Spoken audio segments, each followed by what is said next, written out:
توبة نصوحا عسى ربكم أن يكفر عنكم سيئاتكم ويدخلكم جنات تجري من تحتها الأنهار يوم لا يخزي الله النبي والذين آمنوا معه نورهم يسعى بين أيديهم وبأيمانهم يقولون ربنا أتمم لنا نورنا واغفر لنا إنك على كل شيء قدير.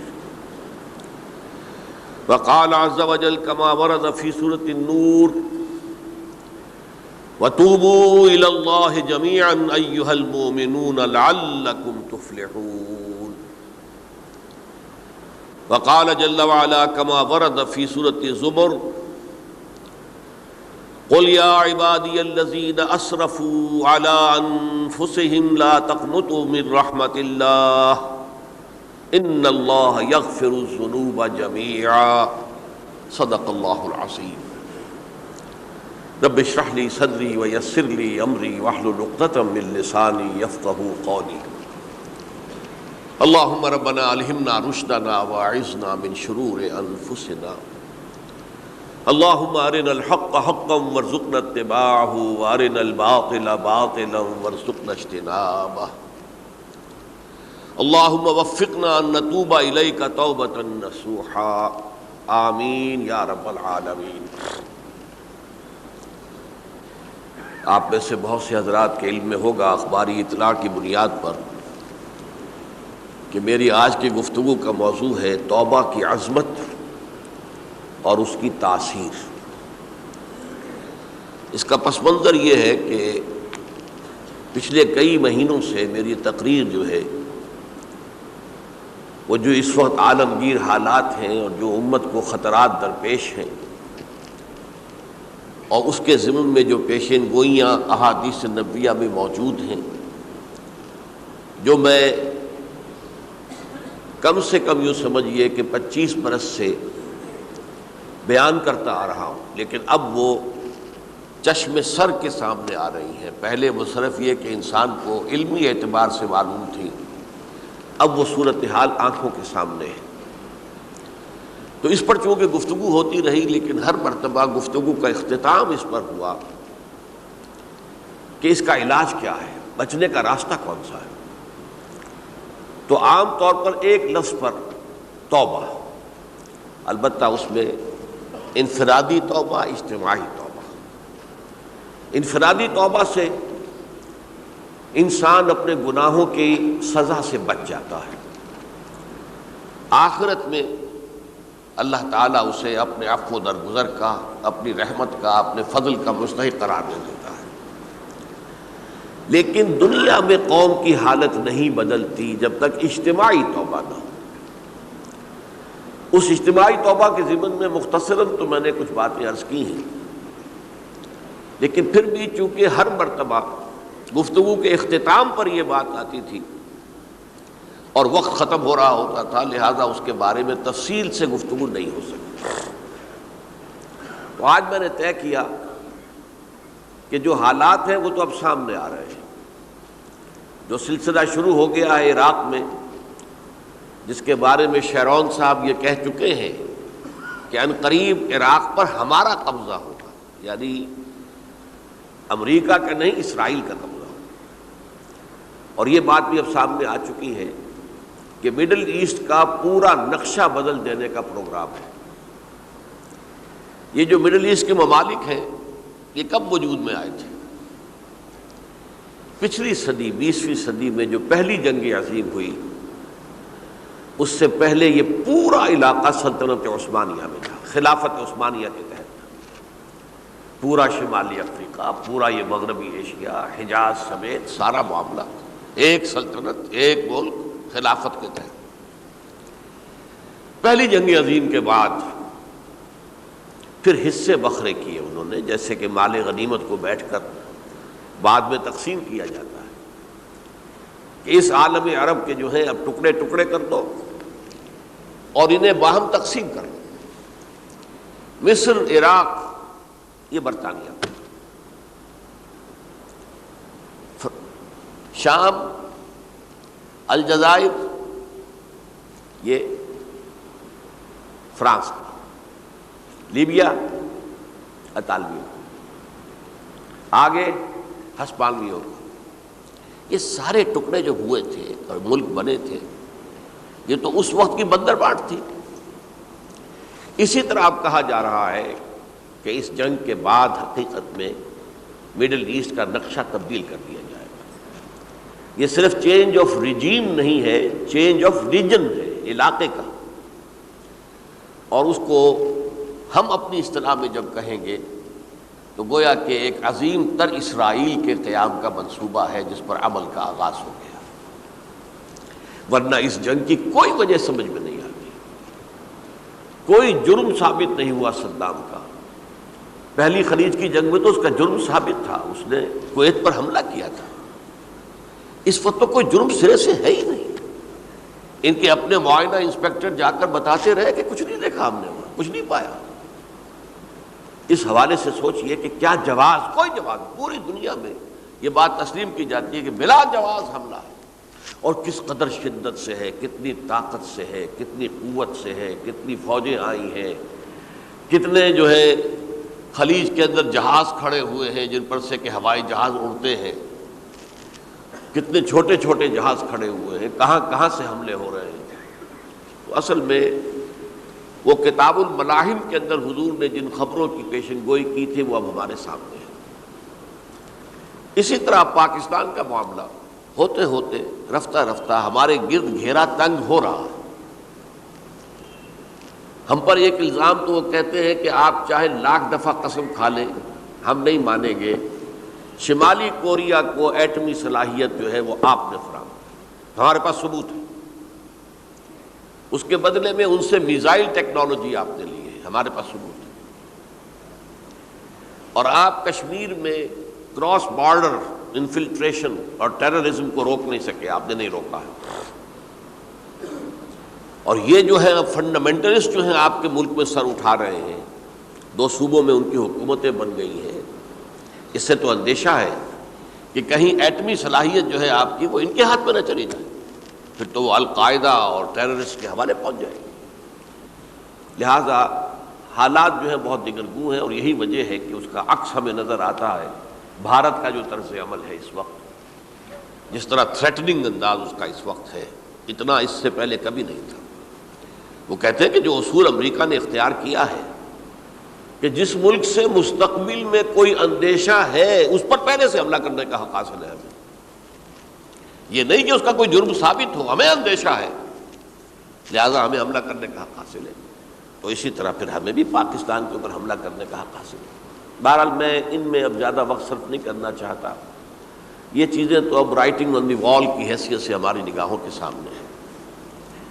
آج میں چاہتا ہوں کہ اس توبہ کے موضوع پر کچھ عرض کروں، اور اس میں بھی ایک خاص بات جس کی طرف کہ میرا ذہن حال ہی میں منتقل ہوا ہے، وہ آج اس میں یوں سمجھیے کہ اضافی طور پر آپ کے سامنے رکھوں گا۔ دیکھیے، توبہ کے بارے میں قرآن مجید میں بے شمار آیات ہیں، اور توبہ جو ہے ہماری دینی تعلیمات کا ایک اہم ستون ہے۔ میں نے ابھی صرف 3 مقامات سے آیات آپ کو سنائی ہے۔ یا ایھا الذین آمنوا توبوا الی اللہ توبۃ نصوحا، اہل ایمان اللہ کی جناب میں توبہ کرو خلوص کے ساتھ، اخلاص کے ساتھ۔ توبۃ النصوح، زبانی کلامی نہیں، توبہ کی تسبیح نہیں، بالفعل توبہ۔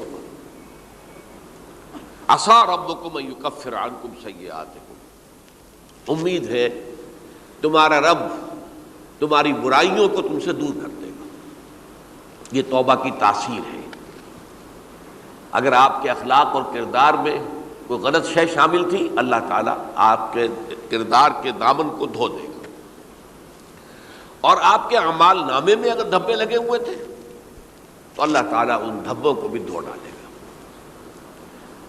عسیٰ ربکم ان یکفر عنکم سیئاتکم ویدخلکم جنات تجری من تحتہا الانہار، اور تمہیں داخل کرے گا ان باغات میں جن کے دامن میں ندیاں بہتی ہوں گی۔ یوم لا یخزی اللہ النبی والذین آمنوا معہ، وہ دن جس دن اللہ تعالیٰ اپنے نبی کو رسوا نہیں کرے گا، معاذ اللہ ثم معاذ اللہ۔ اور نبی کے ساتھ ہی ان کو بھی کہ جو ان کے ساتھ ایمان لائے. نورہم یسعی بین ایدیہم و بایمانہم، ان کا نور ان کے داہنی سامنے طرف اور داہنی طرف دوڑتا ہوا ہوگا. نور ایمان قلب سے پھوٹ رہا ہوگا اور وہ سامنے روشنی ڈالے گا، اور نور اعمال صالحہ داہنے ہاتھ کی طرف سے چونکہ عمل کرتے ہیں نیک ہم، تو وہاں سے نور ظاہر ہوگا جو دنیا میں اعمال کی شکل میں کمایا گیا تھا.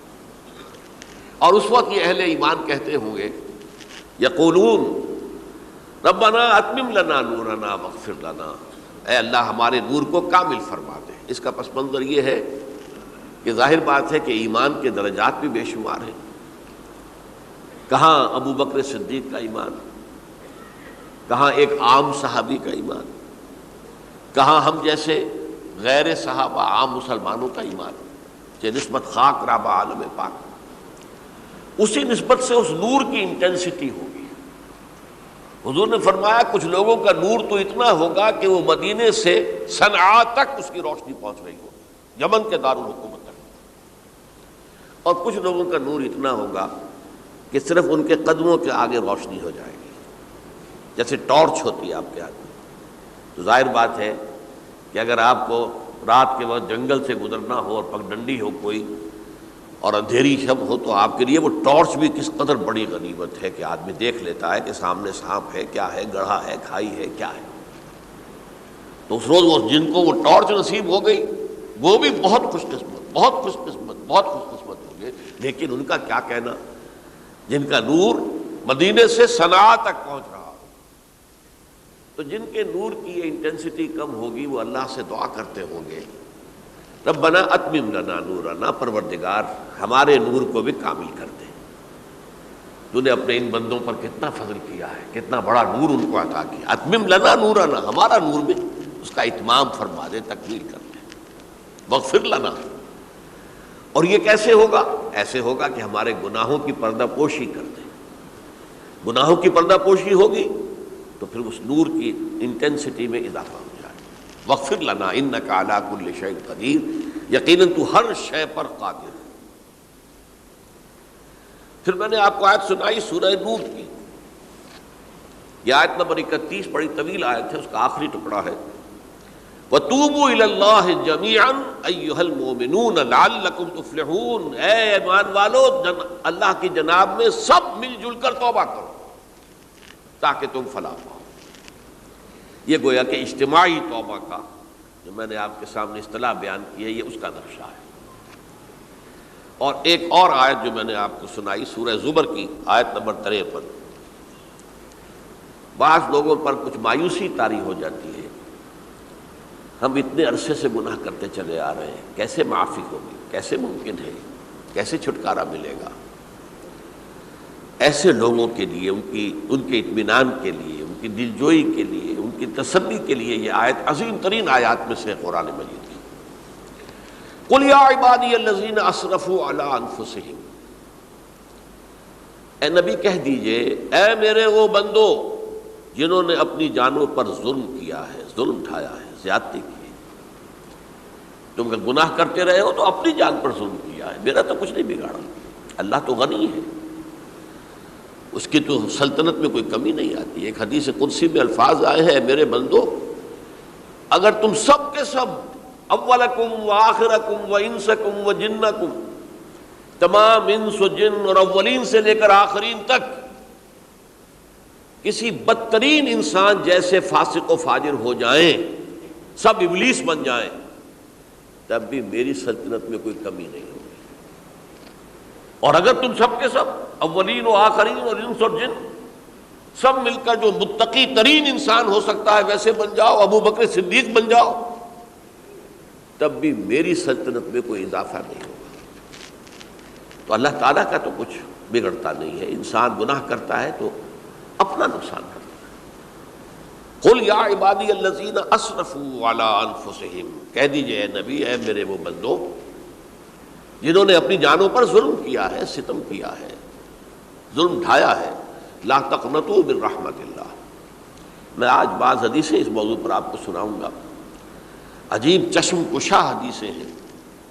میں نے چونکہ اس موضوع پر گفتگو کرنی تھی تو میں نے کچھ اس مرتبہ احادیث کا تفحص کیا، تو واقعہ یہ ہے کہ بعض احادیث پڑھ کر خود میری جو ہے میرے علم میں اضافہ ہوا، ادھر میری توجہ آج تک نہیں گئی تھی۔ لا تقنطوا من رحمت اللہ، اللہ کی رحمت سے مایوس مت ہو۔ ان اللہ یغفر الذنوب جميعا، اللہ تعالیٰ تمام کے تمام گناہ معاف کر دے گا۔ اللہ تعالیٰ کی قدرت ہے، اللہ کا اختیار ہے، اللہ کا فیصلہ ہے، لہذا مایوس نہ ہو، اصلاح کرو۔ احادیث تو میں بعد میں آپ کو سناؤں گا، اس سے پہلے اس کا فلسفہ سمجھ لیجئے اصل میں کیا ہے۔ دیکھیے، ایک ہے طبیعی اعمال، فزیکل، ان کا ہم دنیا میں اصول یہ دیکھتے ہیں کہ اس کے نتائج لازمی ہوتے ہیں اور ان سے چھٹکارا نہیں مل سکتا۔ آپ نے سنکھیا کھایا ہے تو مریں گے، چائے کھانے کے بعد آپ نے خودکشی کا ارادہ کیا، سنکھیا کھا لیا، اب چاہے آپ پر ندامت ہو، پشیمانی ہو، پریشانی ہو، توبہ کرے، آپ کو بچنے کا کوئی سوال نہیں ہے، مرنا ہی مرنا۔ اتنا یہ کہ اللہ تعالیٰ جو ہے اپنی معجزانہ کسی قدرت سے اس عمل کا جو طبعی نتیجہ ہے اس کو نکلنے سے روک دے۔ آگ کی فطرت ہے کہ وہ جلاتی ہے، اللہ کے حکم کے تحت حضرت ابراہیم کو اس نے نہیں جلایا، یا نار کونی بردن و سلام علی ابراہیم۔ لیکن یہ ہمیشہ نہیں ہوتا، یہ تو ایک دفعہ ہو گیا بس۔ اللہ جب چاہے اب بھی کر سکتا ہے، لیکن یہ روز روز نہیں ہوتا۔ روز روز جو بھی فزیکل لاز ہیں وہ چل رہے ہیں، اگر وہ نہ چلے تو کوئی سائنس پاسبل ہی نہ ہو، کوئی ٹیکنالوجی ممکن ہی نہ ہو۔ یہ تو ان فزیکل کیمیکل لاز جو ہیں ان کا دوام ہے کہ جس کی وجہ سے یہ ساری سائنس اور ٹیکنالوجی اب کہاں سے کہاں پہنچ رہی ہے کہ عروج آدم خاکی سے انجم سہمے جاتے ہیں کہ یہ ٹوٹا ہوا تارا کہیں مہی کا عامل نہ بن جائے۔ تو یہ توبہ جو ہے فزیکل اعمال میں مفید نہیں ہے، چاہے آپ پر یہ احساس میں کیا کر بیٹھا، کیا میں نے کیا، کیوں میں نے کھا لیا یہ سنکھیا، وہ تو اب اثر کرے گا۔ جو اخلاقی اعمال ہے ان کا قانون یہ نہیں ہے۔ اخلاقی اعمال کے نتائج ختم ہو جاتے ہیں توبہ کے ساتھ۔ یہ ایک بہت بڑا قانون ہے، بہت بڑا قانون۔ ایسا نہیں ہے کہ کسی گناہ سے انسان کی فطرت میں کوئی ایسی مستقل کجی واقع ہو جائے کہ جس کی اصلاح کی کوئی صورت ہی نہ ہو، یہ نہیں ہے۔ بڑے سے بڑے گناہ، بڑے سے بڑے گناہ توبہ کرو، خلوص دل سے کرو، جو اس کے اصول ہیں، جو اس کے قواعد ہیں، جو اس کے ضوابط ہیں، جو اس کی شرائط ہیں، ان کو پورا کرو۔ تو بڑے سے بڑے اعمال، برے سے برے اعمال، میں حدیثیں آج آپ کو سناؤں گا، حیران کرو، کیونکہ عام طور پر یہی ہوتا ہے کہ مواعظ میں چونکہ لوگوں کو اصلاح کی ترغیب دلانی ہوتی ہے تو وہ جو انذار کا پہلو ہے اسے زیادہ نمایاں کیا جاتا ہے۔ اللہ کی طرف سے شدید ذو انتقام، اللہ انتقام لینے والا ہے، اللہ سزا دینے والا ہے۔ لیکن یہ دوسرا پہلو جو ہے وہ بھی اپنی جگہ پر بہت اہمیت کا حامل ہے کہ طبیعی اعمال کے نتائج اور عواقب اور اخلاقی اعمال کے نتائج و عواقب یہ ایک جیسے نہیں ہیں۔ اب اس معاملے میں تاریخ مذاہب عالم میں جو بہت بڑی غلطی ہوئی، بہت بڑی غلطی ہوئی، بہت بڑی غلطی ہوئی،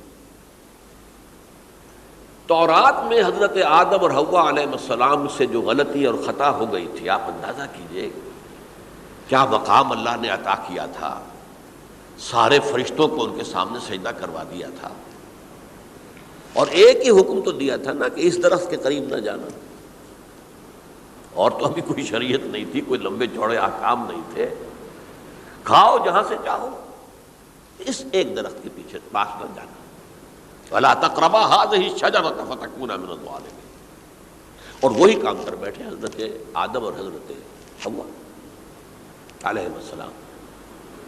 کتنا بڑا گناہ، کتنا بڑا گناہ، کتنا بڑا گناہ۔ لیکن قرآن نے وضاحت کر دی کہ آدم نے توبہ کی، اللہ نے معاف کر دیا۔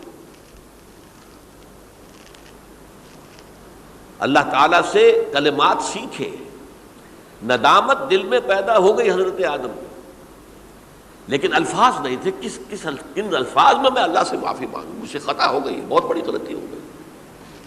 وہ الفاظ بھی اللہ نے سکھائے، فتلقى آدم من ربہ کلمات، یہ ہے جس پہ کہ وہ علامہ اقبال کا ایک شعر ہے ان کے نوجوانی کے دور کا، جس پر میں بھول رہا ہوں کہ داغ دہلوی تھے یا کوئی اور تھے کہ جنہوں نے علامہ سے کہا تھا میاں اس عمر میں اور یہ شعر، اس بڑی محفل میں بات آئی تھی کہ موتی سمجھ کے شان کریمی نے چن لیے قطرے جو تھے میرے عرق انفعال کے۔ انفعال کہتے ہیں عربی میں پشیمانی، شرمندگی، اور عام طور پر جب کسی انسان پر پشیمانی اور شرمندگی طاری ہوتی ہے تو پیشانی جو ہے اس پر کچھ پسینہ سا آتا ہے۔ تو قطرے جو تھے میرے عرق انفعال کے موتی سمجھ کے شان کریمی نے چن لیے، اللہ کے نگاہ میں ان کی اتنی قیمت، ان کی اتنی وقت میرے بندے نے پشیمانی اختیار کی ہے اپنے اس غلط کام کے اوپر، اسے رنج اور افسوس ہو رہا ہے، تو اللہ کی نگاہ میں اس کی یہ عظمت ہے، یہ قدرت ہے۔ تو اللہ تعالیٰ نے جب حضرت آدم کے دل میں وہ پشیمانی پیدا ہو گئی تو الفاظ نہیں تھے، کن الفاظ میں؟ ہم کہتے ہیں نا کہ مجھے سمجھ نہیں آ رہا کہ میں کس منہ سے آپ سے بات کروں،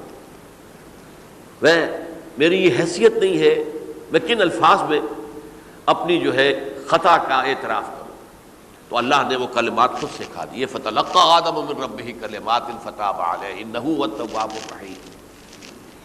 یہ چیز کہیں تورات جب دوبارہ مرتب ہوئی ہے تو وہ نکل گئی، اس میں رہ گئی، باقی اس میں شامل نہیں ہوئی۔ یہ تاریخی اعتبار سے جان لیجئے، تورات جو ہے وہ آج سے 2500 بلکہ 2600 برس قبل سے دنیا سے غائب ہے۔ یہ تورات کا جو نسخہ تھا یروشلم میں 587 قبل مسیح میں جب نبوکدنضر نے، شاید آج کل آپ دیکھ رہے ہوں یہ عراق کی جنگ میں عراق کے جو خاص ڈویژنز ہیں عراقیوں کے، ریپبلکن گارڈز کے، ان میں سے ایک کا نام جو ہے وہ نبوکدنضر ڈویژن ہے، ایک کا حمورابی ڈویژن ہے۔ حمورابی جو ہے عراق کا بہت پرانا بادشاہ تھا اور تاریخ انسانی میں سب سے پہلا قانون اس نے مرتب کیا تھا، حمورابی۔ یہ بہت پرانی تہذیب ہے، دنیا کی غالباً سب سے زیادہ اینشنٹ تہذیب جو ہے وہ عراق کی ہے۔ حضرت ابراہیم یہیں پیدا ہوئے شہر عور میں۔ تو نبوکدنضر نے جب تباہ کیا تھا یروشلم کو، 6 لاکھ آدمیوں کو قتل کیا اور 6 لاکھ کو قیدی بنا کر لے گیا بیبیلونیا، بابل کا لفظ بھی آج کل آ رہا ہے۔ کسی زمانے میں وہ عظیم شہر تھا دنیا کا، وہ معمولی سا شہر رہ گیا ہے، نئے شہر بڑھ گئے۔ تو اس وقت سے اس نے جب یروشلم میں جو ہیکل سلیمانی حضرت سلیمان کی بنائی ہوئی مسجد تھی اس کو جب گرایا ہے، اس کے بعد سے وہیں پر وہ نسخہ رکھا ہوا تھا تورات کا، پھر دنیا میں وہ نسخہ اب نہیں ہے۔ یہودیوں کا کہنا ہے کہ موجود ہے مسجد اقصیٰ کے نیچے، وہ جب اس نے گرایا تھا تو جو نیچے تہخانے تھے وہ نہیں گرے تھے، وہ محفوظ رہتے، اوپر ملبہ آ گیا، اور وہیں پر وہ تورات اور وہ تابوت سکینہ جس میں حضرت موسیٰ کا عصا بھی رکھا ہوا ہے اور بہت سے وہ من اور سلوہ کے بھی کچھ نمونے رکھے ہوئے ہیں، وہ تابوت سکینہ اس کا قرآن مجید میں سورہ بقرہ میں ذکر ہے، وہ بھی موجود ہے، اور جو ربائی وہاں اس وقت تھے ان کے علماء، ان کی لاشیں بھی وہاں پڑی ہوئی ہیں۔ وہ جب ہم کھدائی کریں گے تو دنیا میں سامنے آ جائے گی۔ لیکن بہرحال اس وقت جو مجھے کہنا تھا وہ یہ کہ چونکہ اصل تورات اس وقت گم ہو گئی، 150 سال کے بعد اسے پھر یادداشتوں سے کچھ مرتب کیا گیا تو اس میں غلطیاں پیدا ہو گئی۔ اب انسانی یادداشت کا معاملہ آ گیا نا، انہی میں سے ایک بڑی غلطی یہ ہوئی، اومیشن یہ ہوئی کہ حضرت آدم نے جو توبہ کی اور اللہ نے قبول فرما لیا، اس کا ذکر اس میں نہیں ہے۔ اس سے نتیجہ عیسائیوں نے کیا اختیار کیا کہ وہ اوریجنل سن کہتے ہیں اسے، وہ جو ابتدائی گناہ تھا عظیم جو ہمارے جد امجد آدم سے سرزد ہوا تھا، اس گناہ کا اثر جو بھی بچہ نسل آدم میں پیدا ہوتا ہے وہ لے کر آتا ہے۔ یہ زمین و آسمان کا فرق ہے۔ اسلام کے نزدیک ہر بچہ جو پیدا ہوتا ہے وہ معصوم ہے، بلکہ مسلم ہے۔ کل مولود یولد علی الفطرہ، جو بھی بچہ پیدا ہوتا ہے وہ فطرت اسلام پر پیدا ہوتا ہے۔ فَأَبَوَاهُ يُهَوِّدَانِهِ أَوْ يُمَجِّسَانِهِ أَوْ يُنَصِّرَانِهِ، یہ تو والدین ہیں اس کے جو اسے مجوسی یا عیسائی یا یہودی بنا لیتے ہیں، ورنہ وہ تو مسلمان ہوتا ہے، فطرت کی کلین سلیٹ لے کر آتا ہے۔ عیسائیت کہتی ہے کہ ہر انسان جو پیدا ہوتا ہے بنیادی طور پر گناہگار ہے، اپنے جد امجد کے گناہ کا بوجھ لے کر آ رہا ہے۔ اب اس کا علاج انہوں نے پھر کیا تجویز کیا، یہ ہے کہ ایک غلطی پر دوسری غلطی اور دوسری پر تیسری غلطی، خشت اول چون حد معمار کج، تاثریہ بھی رود دیوار کج۔ اب اللہ نے جب دیکھا اب تو ہر بندہ جو ہے آدم کی اولاد کا بنیادی طور پر پیدائشی طور پر گناہ گار ہے، تو اب کیا کیا جائے؟ تو اللہ نے اپنا اکلوتا بیٹا، صلبی بیٹا مسیح یسوع اسے زمین پر بھیجا۔ یہ الفاظ میرے ہیں کہ اسے قربانی کا بکرا بنا کر اور ان سب کی طرف سے قبول کر لیا، گناہ گاروں کی طرف سے، کہ ان کے گناہ کا کفارہ ہو جائے گا جو عیسیٰ کو مان لے۔ یہ عقیدہ ہے عیسائیت کا۔ جڑ کیا ہے کہ گناہ ہو گیا تو گناہ کا اثر تو رہے گا۔ قرآن ہی کہتا نہیں، اللہ دھو دیتا ہے، تمہاری سیرت و کردار کے اوپر بھی جو داغ ہیں دھل جائیں گے، اور تمہارے نامہ اعمال میں جو دھبے ہیں وہ بھی دھل جائیں گے۔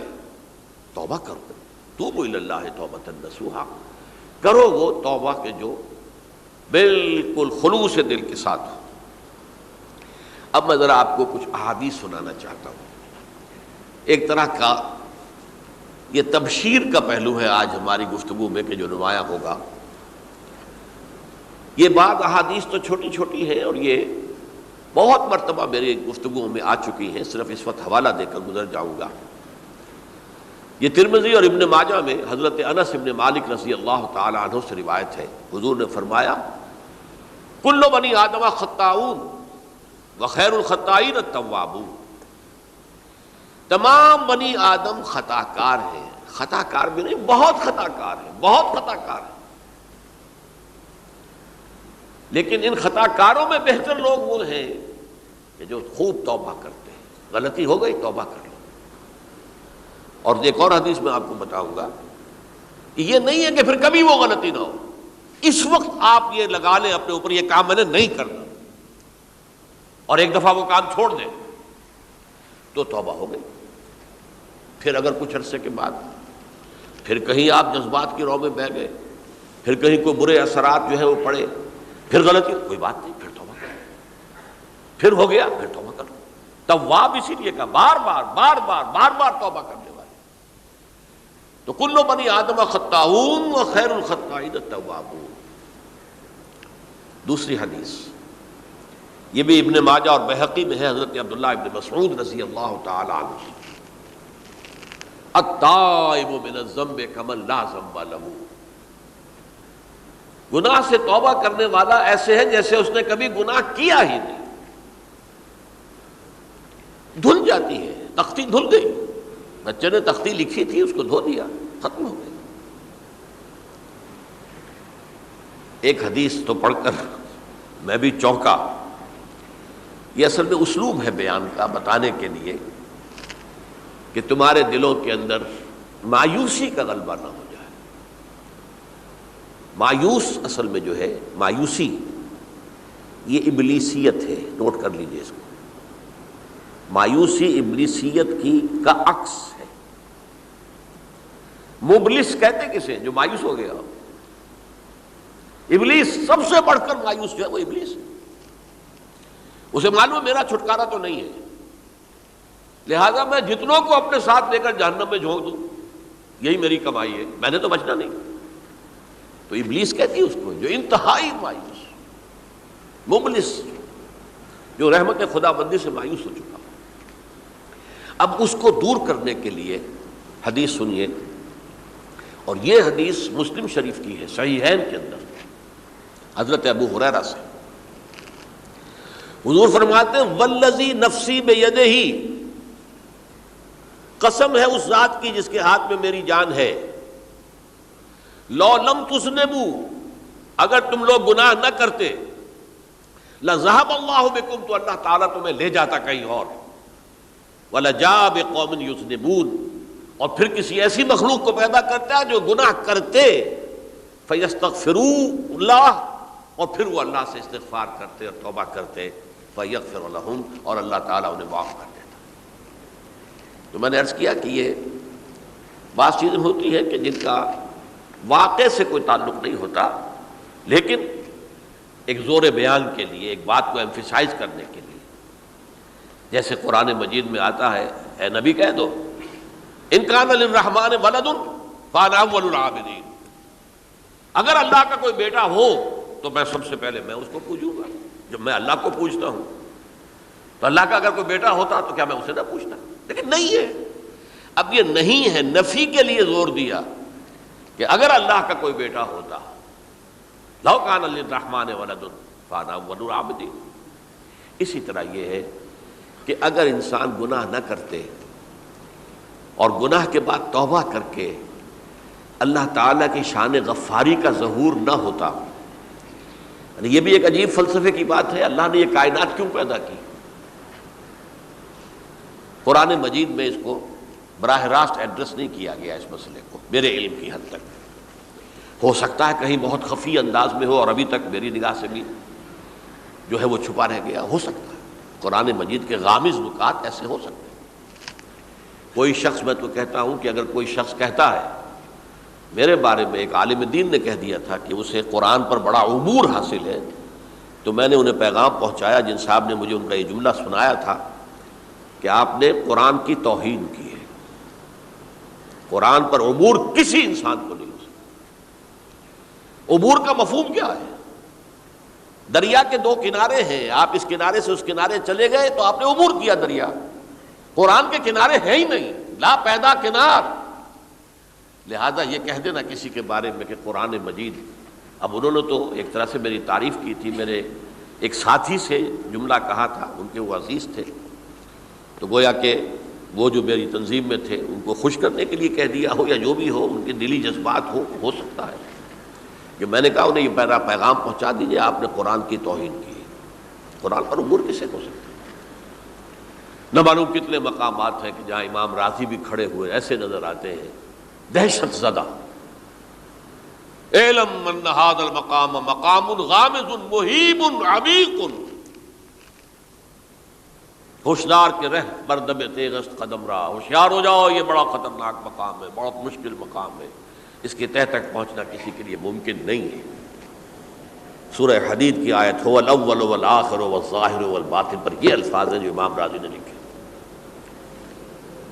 تو اس لیے میں آپ سے عرض کر رہا ہوں کہ یہ کہنے کا انداز ہے، والذی نفسی بیدہ لو لم تذنبوا، اس ہستی کی قسم جس کے ہاتھ میں میری جان ہے، اگر تم گناہ نہ کرتے، تو میں عرض کر رہا تھا تو اللہ کی شان غفاری کیسے ظاہر ہوتی؟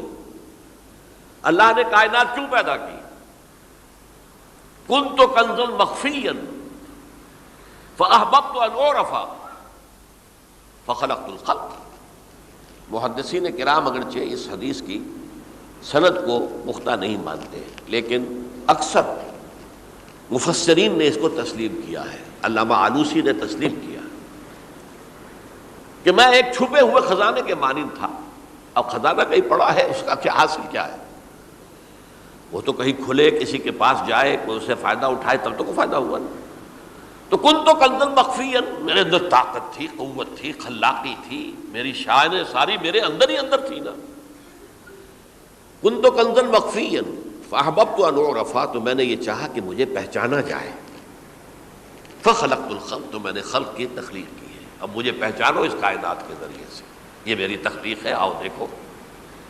ایک مصور اپنی تصویروں کی نمائش لگا، دیکھو میرے شاہکار، آؤ دیکھو، یہ میرے فن کے کمال کے نمونے، آؤ دیکھو۔ تو یہ ہے سب، دیکھو زمین آسمان، ان فی خلق السماوات والارض واختلاف اللیل والنہار والفلک التی تجری فی البحر بما ینفع الناس وما انزل اللہ من السماء من ماء فاحیا بہ الارض من بعد موتہا۔ یہ ساری آیات ہیں، غور کرو۔ اور اسی لیے انسان کو پیدا کیا جس میں یہ فیکلٹی آف اپریسیشن، اللہ کے حسن و جمال و کمال کو پہچاننے کی صلاحیت ہے۔ ورنہ ظاہر بات ہے کہ یہ جمادات کیا پہچانیں گے اللہ کو؟ یہ پہاڑ کیا پہچانے گا اللہ کو؟ اللہ کو پہچاننے کی صلاحیت انسان میں ہے۔ تو یہ چونکہ ایک فلسفہ ہے باقاعدہ کہ اللہ نے تعالیٰ، اسی سے میں کہہ رہا ہوں اگر گناہ نہ ہوتا اور پھر توبہ نہ ہوتی اور میں اس کو معاف نہ کرتا تو میری شان غفاری کا ظہور کیسے ہوتا؟ میری شان ہے نا، غفار بھی ہوں، ستار بھی ہوں، اس کا ظہور کیسے ہوتا؟ تو والذی نفسی بیدہ لو لم تذنبوا لذهب اللہ بکم ولجاء بقوم یذنبون فیستغفروا اللہ فیغفر لهم۔ اگر تم لوگ گناہ نہ کرتے تو اللہ تمہیں ختم کر کے کوئی اور ایسی مخلوق پیدا کرتا کہ جو گناہ کرے اور پھر وہ توبہ کرے اور اللہ اسے معاف کرے۔ اسی سے ملتی جلتی ایک حدیث ہے، یہ امام احمد اور امام بہقی لائے ہیں اور اس کے راوی حضرت علی ہے رضی اللہ تعالی عنہ۔ ان اللہ یحب العبد المؤمن المفتن التواب، اللہ تعالیٰ کو بہت محبت ہے، یحب۔ اب دیکھیے ایک طرف وہ آیات ذہن میں لائیے، اللہ تعالیٰ کن سے محبت کرتا ہے؟ واللہ یحب المحسنین، یا وہ لوگ ان اللہ یحب الذین یقاتلون فی سبیلہ صفا کانہم بنیان مرصوص، اللہ محبت کرتا ہے اپنے ان بندوں سے جو اس کی راہ میں جنگ کرتے ہیں صفے باندھ کر، گویا سیسا پلائی ہوئی دیوار ہے۔ یہ ہے مثبت کام، نیک کام، محسنین، اللہ کی راہ میں قتال کرنے والے۔ یہاں اس کے برعکس کہا جا رہا ہے ان اللہ یحب، اللہ تعالیٰ محبت کرتا ہے اپنے اس بندے سے، العبد المومن، جو مومن ہو۔ اس کی ایک اور بڑی پیاری حدیث آئے گی، المفتن التواب، جو بہت فتنوں میں مبتلا ہو جاتا ہو اور پھر بہت توبہ کرتا ہو،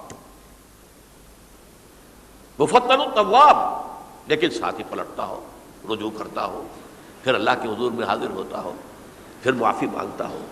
اللہ تعالیٰ کو اپنا ایسا بندہ بہت پسند ہے۔ اب میں کچھ اور حدیثیں آپ کو سنا رہا ہوں۔ توبہ کا دروازہ دو اعتبارات سے کہا گیا ہے کہ ایک وقت آنے پر بند ہو جاتا ہے۔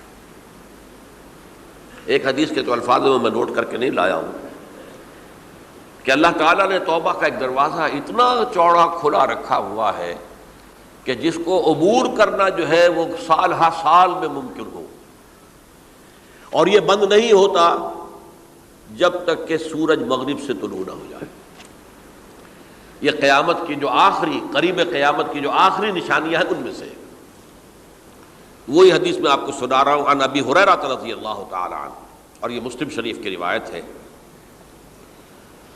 من تاب قبل ان تطلع الشمس من مغربها تاب اللہ علیہ، سورج کے مغرب سے طلوع ہونے سے قبل تک جو لوگ توبہ کریں گے اللہ تعالیٰ ان کی توبہ قبول کر لے گا۔ البتہ جب وہ قیامت کی وہ نشانی ظاہر ہو جائے کہ سورج مغرب سے طلوع ہو رہا ہے، اب دروازہ توبہ کا بند ہے۔ اب اس کے بعد اگر توبہ کوئی کرتا ہے تو اللہ تعالیٰ اس کی توبہ کو قبول نہیں کرے گا۔ یہ تو اجتماعی سطح پر ہوئی، انفرادی سطح پر۔ عن عبداللہ ابن عمر رضی اللہ تعالی عنہما عن النبی صلی اللہ علیہ وسلم قال ان اللہ عز وجل یقبل توبۃ العبد ما لم یغرغر۔ یہ ترمذی میں ہے، حضرت عبداللہ ابن عمر رضی اللہ تعالی عنہما سے، کہ اللہ تعالیٰ اپنے بندے کی توبہ قبول کرتا ہے جب تک کہ وہ جسے ہم کہتے ہیں گھنگرو نہ بولنے لگے حلق کے اندر، جبکہ نزع، عالم نزع ہو اور جان جو ہے وہ آ کر پھر یہاں اٹکتی ہے، تو اس وقت تک دروازہ کھلا ہے توبہ کا۔ لیکن جب یہ شکل ہو گئی تو دروازہ بند۔ یہ انفرادی سطح پر ہو گیا، جب آپ کے موت کے آثار اتنے واضح ہو گئے کہ اب جا رہے ہیں، اب توبہ کریں گے تو توبہ قبول نہیں ہوگی۔ اجتماعی سطح پر جب قیامت جو ہے اس کی وہ گھڑی آ گئی کہ سورج مغرب سے طلوع ہو گیا، اب توبہ کا دروازہ بند۔ ایک اور حدیث ہے جو میں نے بہت مرتبہ اس کا ترجمہ تو آپ کو بہت دفعہ سنایا ہے، آج میں چاہتا ہوں اس کو پورے متن کے ساتھ آپ کے سامنے رکھوں۔ یہ حضرت انس بن مالک رضی اللہ تعالیٰ عنہ سے مروی روایت ہے، جو حضور کے خادم خاص تھے، اور یہ متفق علیہ بھی ہے، یعنی بخاری میں بھی ہے، مسلم میں بھی ہے، لیکن تھوڑا سا فرق ہے الفاظ کا۔ تو جو مسلم شریف کی روایت ہے اس کے الفاظ کیا ہیں؟ للہ اشد فرحا بتوبۃ عبدہ حین یتوب الیہ، جان لو اللہ تعالیٰ کو زیادہ خوشی ہوتی ہے اپنے کسی گناہ گار بندے کی توبہ سے جبکہ وہ توبہ کرتا ہے۔ کس سے زیادہ ہوتی ہے؟ اب اس کی ایک تمثیل دی، من احدکم، ایک ایسے شخص سے بھی زیادہ بڑھ کر خوشی ہوتی ہے، کان علی راحلتہ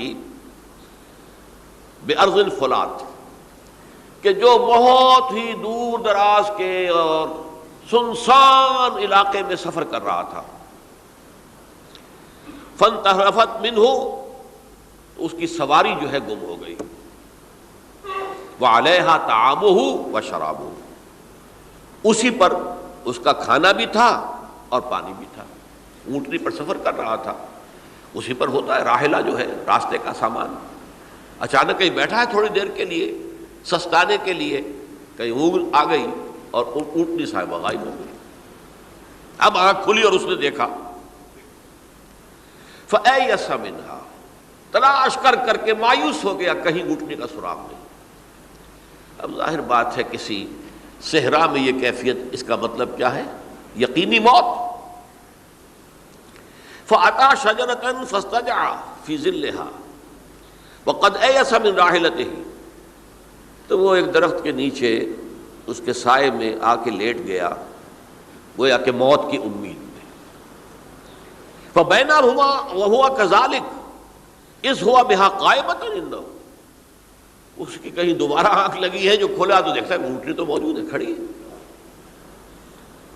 تو وہ فوراً اس کی وہ جو رسی ہے وہ پکڑتا ہے، فَأَخَذَ بِخِتَامِهَا ثُمَّ قَالَ مِن شِدَّةِ الْفَرْحِ، اب جو اسے مسرت ہوئی اس کا آپ اندازہ کر سکتے ہیں، ایک یقینی موت کا معاملہ آ چکا تھا اور اچانک اللہ تعالیٰ نے وہ کھوئی ہوئی اونٹنی جو ہے وہ واپس دلا دی۔ تو وہ کہنا تو یہ چاہتا تھا، اللہ تو میرا رب ہے، میں تیرا بندہ ہوں، لیکن جسے ہم کہتے ہیں کہ خوشی کی انتہا فرط مسرت میں ایسی زبان لڑکھڑائی، اس نے کہا اللہم انت عبدی وانا ربک، اے اللہ تو میرا بندہ ہے، میں تیرا رب ہوں، یہ کہہ بیٹھا۔ تو یہ کیا ہے؟ فرط مسرت جسے آپ کہیں، خوشی کی انتہا، کہ جس میں انسان جو ہے اتنی بڑی خطا کر بیٹھتا ہے۔ اللہ کو اپنے کسی گناہ گار بندے کی توبہ سے اس سے بھی زیادہ خوشی ہوتی۔ اب ظاہر بات ہے کہ یہ تماثیل کس لیے ہے؟ بعض لطائف، بعض حقائق اتنے لطیف ہوتے ہیں کہ ان کو بیان نہیں کیا جا سکتا بتمام و کمال، تو مثالوں کا سہارا لیتے ہیں۔ اللہ کو کتنی خوشی ہوتی کیا سمجھیں گے ہم؟ لہذا یہ مثال تو سمجھ میں آ گئی نا، کہ ایک لقودق صحرا میں انسان سفر کر رہا تھا، ایک ہی اونٹنی ہے، اسی پر اس کا پانی ہے، اسی پر اس کا کھانا ہے، اور کہیں ٹھہرا ہے تھوڑی دیر کے لیے اور اونٹنی غائب ہو گئی، اور اس کے بعد تلاش کر کے شمال مغرب جنوب ہر طرح دیکھ لیا، اب تک کہیں اونٹنی کا سراغ نہیں، اب موت کے انتظار میں لیٹ گیا کہ اچانک دیکھتا ہے کہ اونٹنی موجود ہے، تو وہ اس شدت فرح میں یہ کہہ بیٹھتا ہے اللہم انت عبدی وانا ربک انا للہ و انا الیہ راجعون۔ اب دیکھیے ایک حدیث وہ آ رہی ہے، اور اس کو یوں سمجھیے، اللہ تعالیٰ نے جو انسان پیدا کیے ہیں ان کے مزاج مختلف ہیں۔ ان میں کچھ لوگ ہوتے ہیں جو قوی ہوتے ہیں ارادے کے، جو فیصلہ کر لیا ڈٹ گئے، کچھ لوگوں میں وہ قوت ارادی اتنی مضبوط نہیں ہوتی، وہ ادھر ادھر سوچتے رہتے ہیں۔ کچھ لوگ جسمانی طور پر بہت توانا ہوتے ہیں، کچھ لوگ جسمانی طور پر پیدائشی طور پر کمزور ہوتے ہیں۔ تو اگر کوئی قوت ارادی کمزور رکھنے والا شخص ہے، وہ بھی تو اللہ کی تخلیق ہے، اللہ کا بندہ ہے، خطاؤں کا ظہور ہو جاتا ہے، توبہ کرتا ہے، پھر کچھ عرصے کے بعد پھر خطا کا ظہور ہو جاتا ہے، پھر توبہ کرتا ہے، تو ہم تو یہ سمجھیں گے کہ ایک حد کے بعد پھر اس کی توبہ قبول نہیں ہونی چاہیے۔ لیکن حدیث سنیے، وعن ابی ہریرہ رضی اللہ تعالی عنہ قال قال رسول اللہ صلی اللہ علیہ وسلم ان عبدا اذنب ذنبا، یقیناً ایک بندہ جو ہے وہ ایک گناہ کرتا ہے، فقال، پھر وہ کہتا ہے رب اے میرے پروردگار اذنبت فاغفر لی، مجھ سے گناہ ہو گیا ہے، مجھے معاف فرما دے۔ فقال ربہ، تو پروردگار یہ کہتا ہے اعلم عبدی ان لہ ربا یغفر الذنب ویأخذ بہ، میرا یہ بندہ یہ جانتا ہے کہ اس کا ایک رب ہے جو گناہ معاف بھی کر سکتا ہے اور سزا دے بھی سکتا ہے۔ کیا معنی ہوئے؟ گناہ اس نے کیا ہے لیکن جانتا ہے اللہ کو کہ وہ معاف بھی فرما سکتا ہے، تبھی تو وہ اللہ سے معافی کی درخواست کر رہا ہے۔ اس کے اس جاننے کی بنیاد پر، اس کے اس علم کی بنیاد پر، اس کے اس ایمان کی بنیاد پر فرمایا غفرت لعبدی، میں نے اپنے بندے کو معاف کر دیا۔ ثم مکث ما شاء اللہ، پھر وقت گزرا جتنا کہ اللہ نے چاہا۔ ثم اذنب ذنبا، پھر اس سے گناہ ہو گئے۔ فقال رب اذنبت ذنبا فاغفر، پھر کہتا ہے پروردگار مجھ سے گناہ ہو گیا، پھر مجھے معاف فرما دے۔ فقال ربہ، اللہ فرماتا ہے علم عبدی ان لہ ربا یغفر الذنب ویأخذ بہ، میرا بندہ ہے نا جو جانتا ہے کہ اس کا ایک رب ہے، ایمان باللہ اس کے اندر ہے، تبھی تو پکار رہا ہے، اور یہ بھی جانتا ہے کہ وہ گناہ معاف بھی کر سکتا ہے اور چاہے تو پکڑ بھی سکتا ہے، سزا بھی دے سکتا ہے۔ تو فرمایا، اللہ تعالیٰ فرماتے ہیں میں نے فرمایا کہ میں نے معاف کر دیا۔ ثم مکث ما شاء اللہ، پھر ایک عرصہ گزرا اس کے بعد۔ ثم اذنب ذنبا، پھر اس نے گناہ کیا۔ قال رب اذنبت ذنبا آخر، اس نے کہا پروردگار میں نے تو پھر ایک اور گناہ کر دیا، فاغفر لی، مجھے بخش دے۔ فقال اعلم عبدی ان لہ ربا یغفر الذنب ویأخذ بہ، میرا بندہ جانتا ہے نا کہ اس کا ایک رب ہے جسے وہ پکار رہا ہے، کہ اور وہ جانتا ہے کہ اسے اختیار حاصل ہے کہ چاہے تو بخش دے اور چاہے تو پکڑ لے۔ اس کے اس علم، اس ایمان کی بنیاد پر میں نے اسے معاف کر دیا۔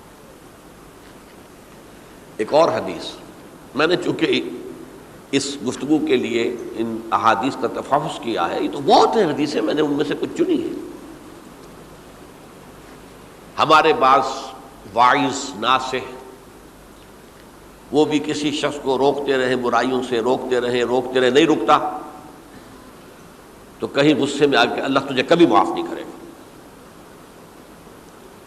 یہ کتنا بڑا جرم ہے، اس کا اندازہ کیجئے اس حدیث سے۔ تو میرے بندے کو میری رحمت سے مایوس کر رہے ہیں، کتنا بڑا جرم ہے، اس کا اندازہ کیجئے۔ یہ مسلم شریف کی روایت ہے، عن جندب، حضرت جندب رضی اللہ تعالی عنہ سے، ان رسول اللہ صلی اللہ علیہ وسلم حدث، کہ اللہ کے رسول صلی اللہ علیہ وسلم نے ایک واقعہ بیان کیا، ان رجلا قال، کہ ایک شخص نے یہ کہا، واللہ لا یغفر اللہ لفلان، کہ خدا کی قسم اللہ تعالیٰ فلاں شخص کو کبھی معاف نہیں کرے گا۔ وَأَنَّ اللَّهَ تَعَالَى قَالَ، اس پر اللہ تعالیٰ نے یہ فرمایا، مَنْ ذَا الَّذِي يَتَعَلَّىٰ عَلَيَّ، یہ کون ہے جو میرے اوپر حکومت کرنے والا آ گیا، جو میری طرف سے حکم لگا رہا کہ میں کبھی معاف نہیں کروں گا۔ مَنْ ذَا الَّذِي، کون ہے وہ شخص، الَّذِي يَتَعَلَّىٰ عَلَيَّ اَنِّي لَا أَغْفِرُ لِفُلَانٍ، کہ میں فلاں شخص کو کبھی معاف نہیں کروں گا۔ قد غفرت لفلان، اس کو تو میں نے معاف کر دیا، وَأَحْبَطْتُ عَمَلَهُ، اس شخص کے تمام اعمال میں نے ضائع کر دیے کہ تم نے میرے بندے کو مایوس کیا۔ یہ ہے جرم کی انتہا۔ تو توبہ کی دعوت دیتے رہو، توبہ کے لیے لوگوں کو آمادہ کرتے رہو، توبہ جو ہے اس کے لیے ترغیب دیتے رہو، اللہ تعالیٰ معاف فرمانے والا۔ اب آخری حدیث سنا رہا ہوں، یہ تو بہت ہی عجیب حدیث ہے اور متفق علیہ، یہ بخاری اور مسلم دونوں میں۔ حضرت ابو سعید الخدری رضی اللہ تعالی عنہ جو ہے وہ اس کے راوی ہیں۔ حضور نے فرمایا، کانا فی من کانا قبلکم رجل قتل 99 نفسا، تم سے پہلے جو امت تھی بنی اسرائیل، گویا کہ ان کا ذکر ہے، اس میں ایک آدمی ایسا تھا جس نے 99 قتل کیے تھے۔ اب آپ اندازہ کیجئے کتنا بڑا گناہ کبیرہ ہے قتل. قرآن مجید میں آتا ہے وَكَأَنَّمَا قَتَلَ النَّاسَ جَمِيعًا. اگر ایک انسان کو بھی ناحق قتل کر دیا گیا تو یہ ایسی ہے گویا کہ اس نے پوری نوع انسانی کو قتل کر دیا. اس نے 99 قتل کیے. فَهَلْ لَهُ مِن تَوْبَةٍ. پھر اس کے بعد یہ ہوا کہ اس کے اندر توبہ کا جذبہ پیدا ہوا. فَسَأَلَ عَنْ أَعْلَمِ أَهْلِ الْأَرْضِ. تو اس نے پھر سوال کیا، لوگوں سے پوچھا کہ زمین میں رہنے والوں میں کون سب سے بڑا عالم ہے. فَدُلَّ عَلَى رَاهِبٍ. تو اسے بتایا گیا فلاں راہب فلاں جگہ پر ہے، وہ بہت نیک ہے، بڑا عالم ہے. فَأَتَاهُ. وہ اس کے پاس آیا. فَقَالَ أَنَّهُ قَتَلَ 99 نَفْسًا فَهَلْ لَهُ مِن تَوْبَةٍ. انہوں نے کہا دیکھیے راہب صاحب، میں نے 99 انسان قتل کیے، اب مجھے یہ بتائیے کہ میرے لیے توبہ کا کوئی امکان ہے؟ فقال لا. اس نے کہا نہیں. فقتلہ. اس نے اس کو بھی قتل کر دیا. فکمل بہ 100. اپنی سینچری مکمل کر لی، مطلب 99 کے بعد ایک کی کسر تھی، اس کو بھی قتل کیا، 100 پورے کر لیے. ثم سأل عن عالم اہل الارض. پھر اس نے پوچھا کوئی اور کوئی بڑے عالم انسان ہو. فدل علی رجل عالم. پھر اس کی رہنمائی کی گئی ایک بڑے عالم شخص کی طرف. فقال انه قتل 100 نفس. تو اس نے وہاں جا کر کہا کہ میں 100 انسان ہلاک کر چکا ہوں، قتل کر چکا ہوں. فهل له من توبہ. میرے لیے توبہ کا کوئی امکان ہے؟ فقال نعم. اس نے کہا کیوں نہیں، 100 قتل کیے تب بھی کیا ہے، توبہ کا راستہ دروازہ کھلا ہوا ہے. ما لم یغرغر. جب تک کہ وہ گھنگرو نہیں بج رہا اس وقت تک تمہارے توبہ کا دروازہ کھلا ہوا ہے. فرمایا نعم. وَمَن يَحُولُ بَيْنَهُ وَبَيْنَ التَّوْبَةِ. تمہاری توبہ کے درمیان اور تمہارے درمیان کون حائل ہو سکتا ہے؟ توبہ کا دروازہ کھلا ہے. لیکن ساتھ ہی کہا انطلق الی ارض کذا و کذا. اب تم ایسے کرو، جہاں تم رہتے ہو وہاں نہ جاؤ واپس، وہاں کا ماحول اچھا نہیں ہے، معاشرہ اچھا نہیں ہے، ہو سکتا ہے کہ تم توبہ پر قائم نہ رہ سکو. تم فلاں جگہ چلے جاؤ، وہاں اچھے لوگ آباد ہیں، ان میں جا کر رہو. فإن بها أناسا يعبدون اللہ تعالی. وہاں ایسے لوگ آباد ہیں جو اللہ کی بندگی کرتے ہیں. فاعبد اللہ معهم. تو تم ان کے ساتھ مل کر اللہ کی بندگی اور پرستش کرو. ولا ترجع الى ارضک. اپنی زمین کی طرف اپنے وطن میں واپس نہ جاؤ. فإنها ارض سوء. وہ بری جگہ ہے. فانطلقا. تو وہ چل پڑا، ہجرت کر رہا ہے، اس جگہ جا رہا ہے جہاں کا راہب نے بتایا تھا. حتی اذا نصف الطریق. جب آدھا راستہ اس نے پورا کر لیا، اتاہ الموت. موت آ گئی. فاختصمت فیہ ملائکۃ الرحمت و ملائکۃ العذاب. اب وہ جہنم کے فرشتے بھی آ گئے اس کی جان قبض کرنے کو، اور جنت کے بھی آ گئے. فقالت ملائکۃ الرحمہ. رحمت والے جو فرشتے ہیں جنت والے، انہوں نے کہا جا تائبا مقبلا بقلبہ اللہ تعالی. یہ شخص توبہ کر کے اللہ تعالیٰ کی طرف ہجرت کر رہا تھا، اس لیے اس کی نیت کی بنیاد پر اب یہ جنتی ہے، لہذا اس کی روح ہم قبض کریں گے.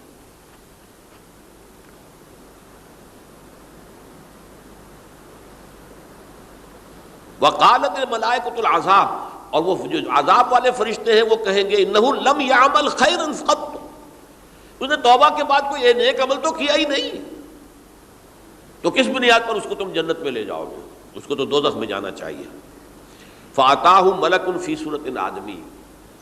تو ان کے پاس اللہ نے ایک اور فرشتے کو بھیج دیا، آدمی انسانی شکل کے اندر.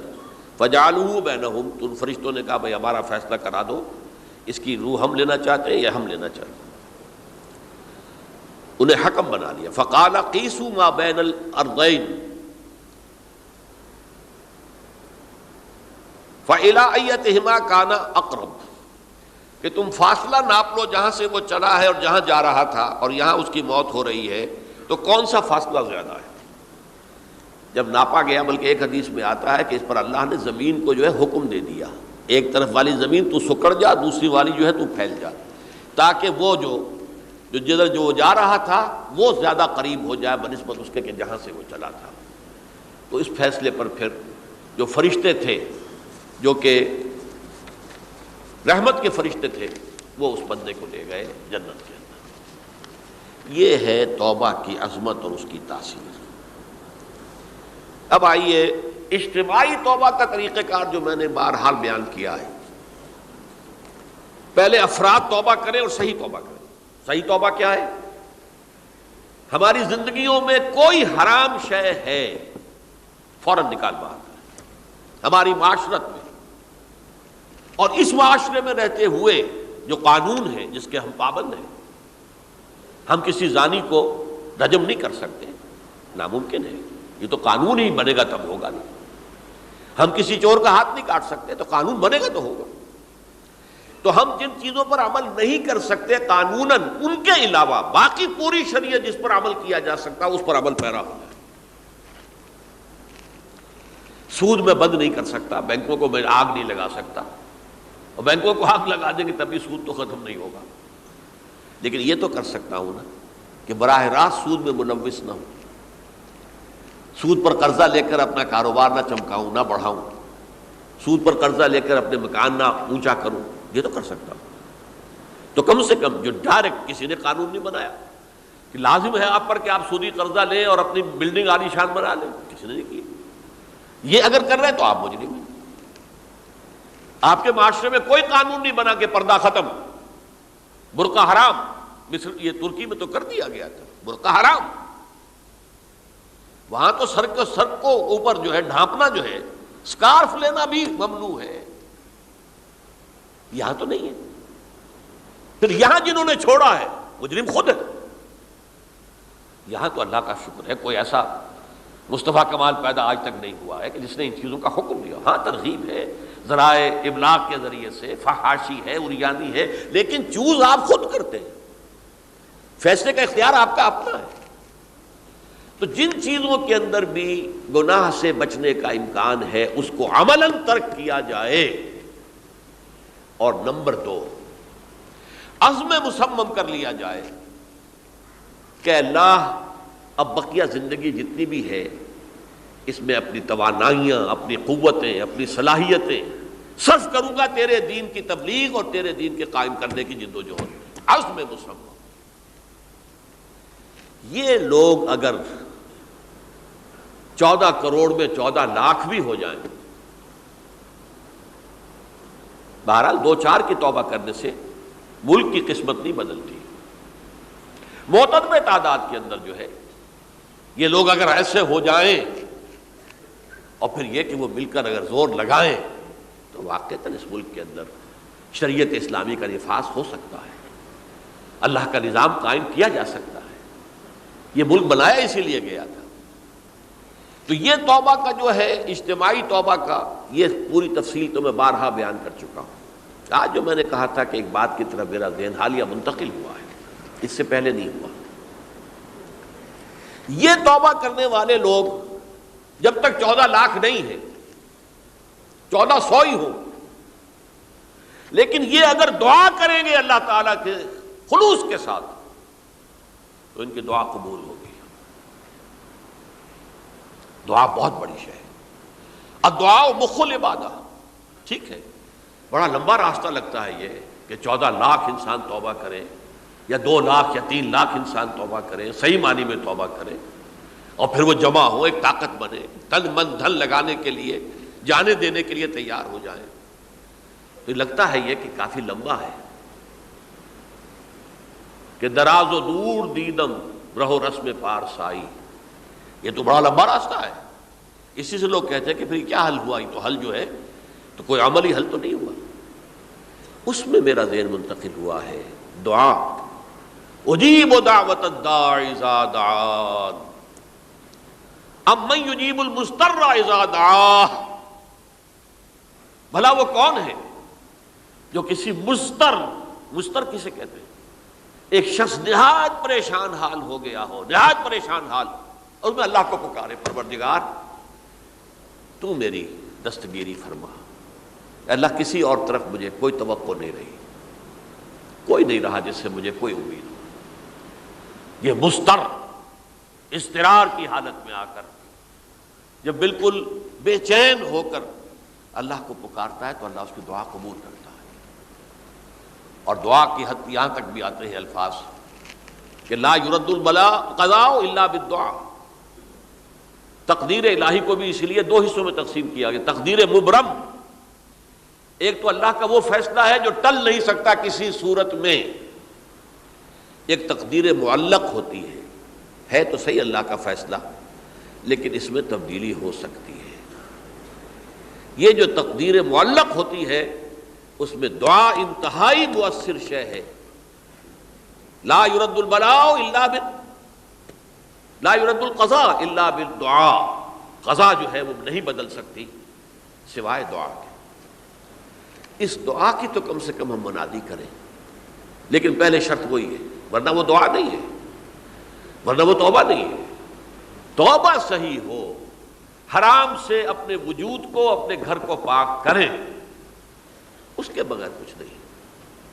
اس کے بغیر تو جیسے کہ کہا گیا سورہ مائدہ میں قل یا اہل الکتاب لستم علی شیء حتی تقیموا التوراۃ والانجیل. اے نبی ان سے کہہ دیجئے اے اہل کتاب تمہاری کوئی حیثیت اللہ کی نگاہوں میں نہیں ہے، تمہاری کوئی دعا اللہ کے ہاں قابل پذیرائی نہیں ہے جب تک کہ تم تورات اور انجیل کو قائم نہیں کرتے. لہذا دعائیں تو نہ بنو. 30 لاکھ آدمی جو ہے حج کے موقع پر کیسی کیسی دعائیں مانگتے ہیں. کہاں جا رہی ہیں دعائیں؟